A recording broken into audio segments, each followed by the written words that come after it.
नमस्कार, ये आकाशवाणी पटना है। अब आप समी अहमद से प्रादेशिक समाचार सुनिए। पहले मुख्य समाचार। प्रधानमंत्री नरेंद्र मोदी ने कहा, भारत स्वास्थ्य से लेकर सामाजिक सुरक्षा तक हर क्षेत्र में आगे बढ़ रहा है। आकाशवाणी से मन की बात कार्यक्रम में प्रधानमंत्री ने आपातकाल के काले अध्याय को याद किया। प्रदेश में मतदाता सूची के विशेष गहन पुनरीक्षण का कार्य सफलतापूर्वक चल रहा है। 1 करोड़ मतदाताओं को गणना प्रपत्र उपलब्ध कराया गया।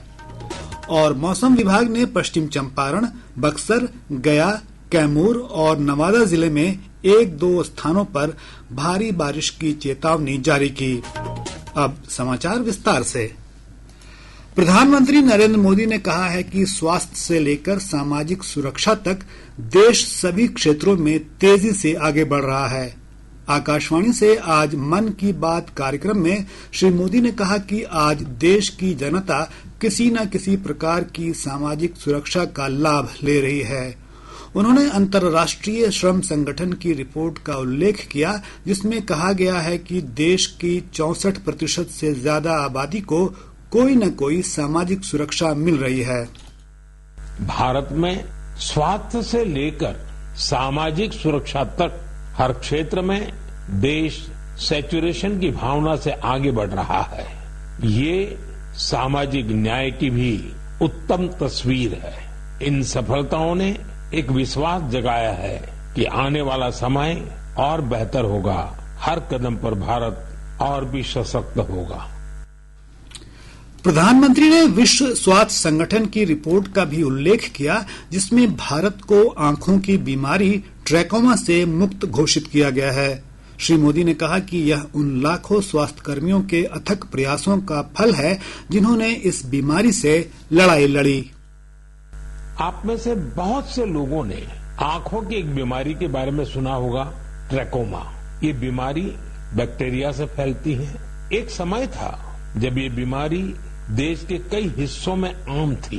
ध्यान नहीं दिया जाए तो इस बीमारी से धीरे धीरे आंखों की रोशनी तक चली जाती थी। हमने संकल्प लिया कि ट्रैकोमा को जड़ से खत्म करेंगे। और मुझे आपको ये बताते हुए बहुत खुशी है कि विश्व स्वास्थ्य संगठन ने भारत को ट्रैकोमा फ्री घोषित कर दिया है।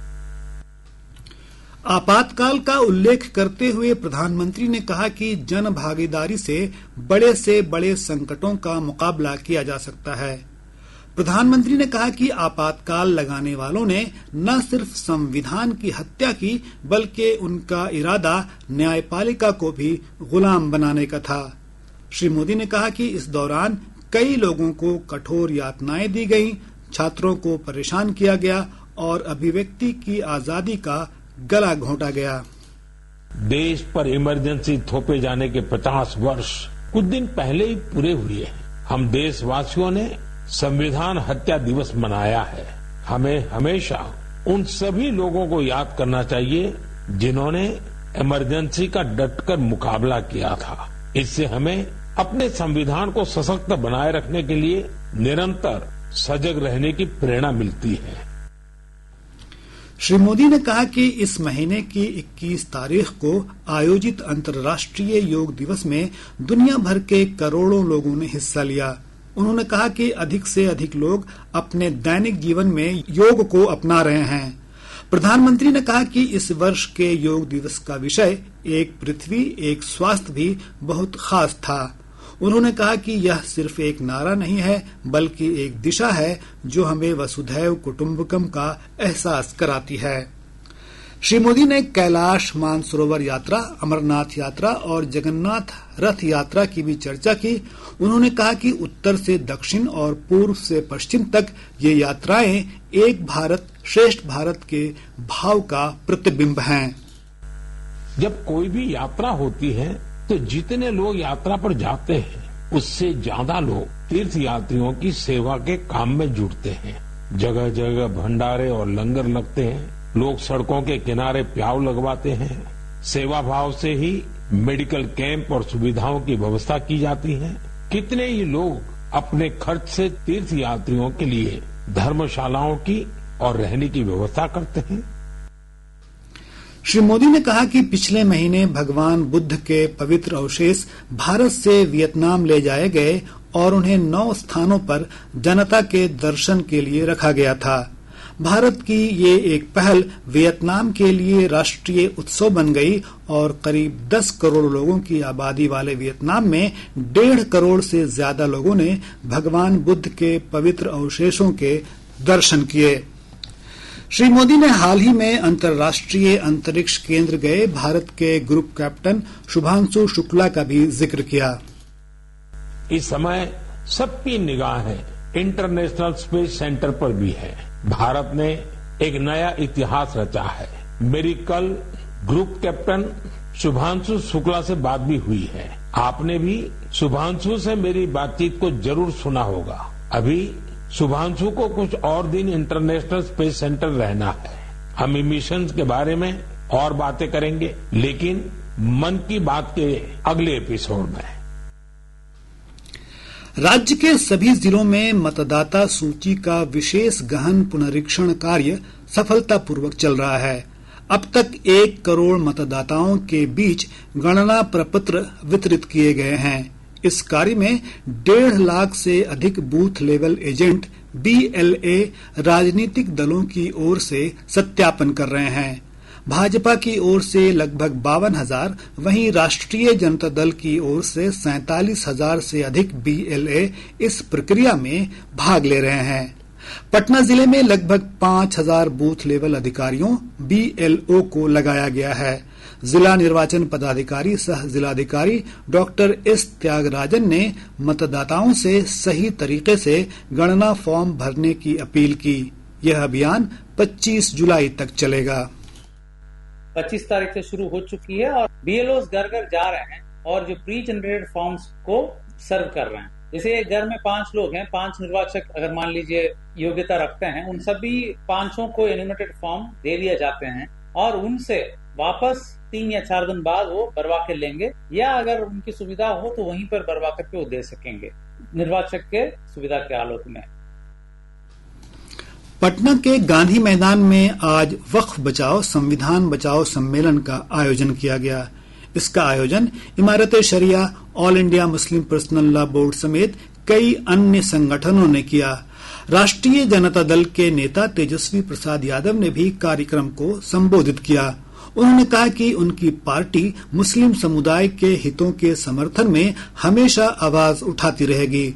श्री यादव ने कहा कि वक्फ अधिनियम का विरोध जारी रहेगा। सम्मेलन में सांसद पप्पू यादव, पूर्व केंद्रीय मंत्री सलमान खुर्शीद और महागठबंधन दल के कई नेता शामिल हुए। प्रादेशिक समाचार आप आकाशवाणी पटना से सुन रहे हैं। ताजा समाचारों के लिए आप हमारे x handle AIR News_ Patna पर जा सकते हैं। लोक जनशक्ति पार्टी रामविलास के प्रमुख और केंद्रीय मंत्री चिराग पासवान ने नालंदा जिले के राजगीर में एक जनसभा को संबोधित किया। उन्होंने कहा कि आगामी विधानसभा चुनाव में उनकी पार्टी NDA को मजबूत करेगी। इसके लिए वे बिहार विधानसभा चुनाव में भी चुनाव लड़ेंगे। श्री पासवान ने विपक्षी राष्ट्रीय जनता दल और कांग्रेस गठबंधन की आलोचना की। जो लोग आज संविधान की हत्या की बात करते हैं, सही मायनों में अगर संविधान की हत्या की गई थी तो वो 1975 में कांग्रेस, उनके नेता और उस वक्त की प्रधानमंत्री इंदिरा देवी जी के द्वारा की गई थी। और जितने लोग आज इस तथाकथित इंडी अलायंस का समर्थन करते हैं, पूछने की जरूरत है इन लोगों से, पूछिए राजद के नेताओं से जो आज कांग्रेस की सरकार का समर्थन करते नहीं सकते। राष्ट्रीय लोक मोर्चा के अध्यक्ष और पूर्व केंद्रीय मंत्री उपेंद्र कुशवाहा ने गया जी के गांधी मैदान में परिसीमन के समर्थन में एक रैली को संबोधित किया। उन्होंने बोध गया मंदिर प्रबंधन समिति का संचालन कार्य बौद्ध धर्म के लोगों को देने का समर्थन किया। दुनिया की कोई ताकत अस्वीकार नहीं कर सकती है। अगर राष्ट्रीय लोक मोर्चा की उपस्थिति बिहार की राजनीति में नहीं हुई होती तो कॉलेजियम सिस्टम के खिलाफ कौन बोलता, परिसीमन पर कौन बोलता। सिर्फ और सिर्फ हमारी पार्टी की ओर से अपने एजेंडा में इस विषय को हमने शामिल करने का काम किया। यदा कदा दूसरे राजनीतिक दल के लोग अगर बोल भी देते हैं तो व्यक्तिगत कैपेसिटी में बोलते हैं। भाजपा के वरिष्ठ नेता और राज्य के उप मुख्यमंत्री विजय कुमार सिन्हा ने आरोप लगाया है कि विपक्ष वक्फ कानून की आड़ में लोगों को गुमराह करने का प्रयास कर रहा है। आज सांख्यिकी दिवस पर राष्ट्रीय सांख्यिकी कार्यालय की पटना स्थित क्षेत्रीय इकाई में समारोह का आयोजन किया गया। इस अवसर पर क्षेत्रीय कार्यालय पटना के उप महानिदेशक रोशन लाल साहू ने कहा कि एनएसएसओ और सीएसओ द्वारा संग्रह किए गए आंकड़े नीति निर्धारण में काफी महत्वपूर्ण हैं। उन्होंने कहा कि आंकड़ों के संग्रह और विश्लेषण में एआई टेक्नोलॉजी से बेहतर परिणाम मिल रहे हैं। डाटा जो कलेक्ट किया जाता है डिफरेंट जो स्कीम के वाइज सोशियो इकोनॉमिक है, प्राइस इंडेक्स है, लेबर का है, तो सैंपल बेस पे किया जाता है। तो जो डाटा आता है उसी के आधार पे एस्टिमेट किया जाता है और ये बहुत ही महत्वपूर्ण है नीति निर्माण में, उसके आधार पे एस्टिमेट करते हैं। राष्ट्रीय सांख्यिकी दिवस हर साल प्रोफेसर प्रसाद चंद्र महालनोबिस की जयंती के उपलक्ष्य में मनाया जाता है, जो सांख्यिकी और आर्थिक नियोजन के क्षेत्र में अग्रणी थे। प्रदेश में विभिन्न स्थानों पर मानसूनी बारिश का सिलसिला जारी है। पिछले 24 घंटों के दौरान दक्षिण पश्चिम भाग के अनेक स्थानों पर हल्की से मध्यम स्तर की बारिश दर्ज की गई। रोहतास जिले के करगहर में सबसे अधिक 48.6 मिलीमीटर बारिश रिकॉर्ड की गई। मौसम विज्ञान केंद्र पटना के अनुसार पश्चिम चंपारण, बक्सर, गया, कैमूर और नवादा जिलों में 1-2 स्थानों पर भारी बारिश की संभावना है। वहीं राज्य के पश्चिमी और दक्षिण पूर्व भाग में कुछ जगहों पर गरज के साथ बारिश का पूर्वानुमान है। इस दौरान हवा की गति 30 से 40 किलोमीटर प्रति घंटे रहने की संभावना है। दिनांक 30 जून 2025 राज्य के दक्षिण भाग के जिलों के कुछ स्थानों पर गरज, बिजली गिरने और तेज हवाएं 30 से 40 किमी प्रति घंटे चलने की संभावना है। राज्य के उत्तर भाग के जिलों के 1 या 2 स्थानों पर वर्षा और बिजली गिरने और तेज हवाएं 30 से 40 किमी प्रति घंटे चलने की संभावना है। राज्य के रोहतास, औरंगाबाद, गया, नवादा और बांका जिलों में कुछ स्थानों पर बहुत भारी वर्षा होने की संभावना है। राज्य के अरवल, जहानाबाद, बक्सर, कैमूर, नालंदा, शेखपुरा और जमुई जिलों में 1-2 स्थानों पर भारी वर्षा होने की संभावना है। मुंगेर जिले के कुख्यात अपराधी राकेश कुमार को एसटीएफ और मुंगेर पुलिस ने नया रामनगर थाना क्षेत्र से गिरफ्तार किया है। राकेश पर हत्या, लूट व आर्म्स एक्ट के केस दर्ज हैं।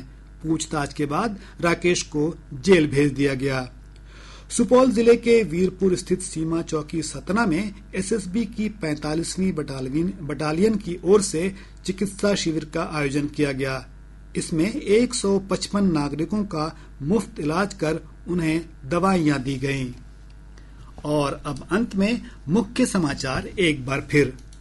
प्रधानमंत्री नरेंद्र मोदी ने कहा, भारत स्वास्थ्य से लेकर सामाजिक सुरक्षा तक हर क्षेत्र में आगे बढ़ रहा है। आकाशवाणी से मन की बात कार्यक्रम में प्रधानमंत्री ने आपातकाल के काले अध्याय को याद किया। प्रदेश में मतदाता सूची के विशेष गहन पुनरीक्षण का कार्य सफलतापूर्वक चल रहा है। 1 करोड़ मतदाताओं को गणना प्रपत्र उपलब्ध कराया गया। और मौसम विभाग ने पश्चिम चंपारण, बक्सर, गया, कैमूर और नवादा जिले में 1-2 स्थानों पर भारी बारिश की चेतावनी जारी की।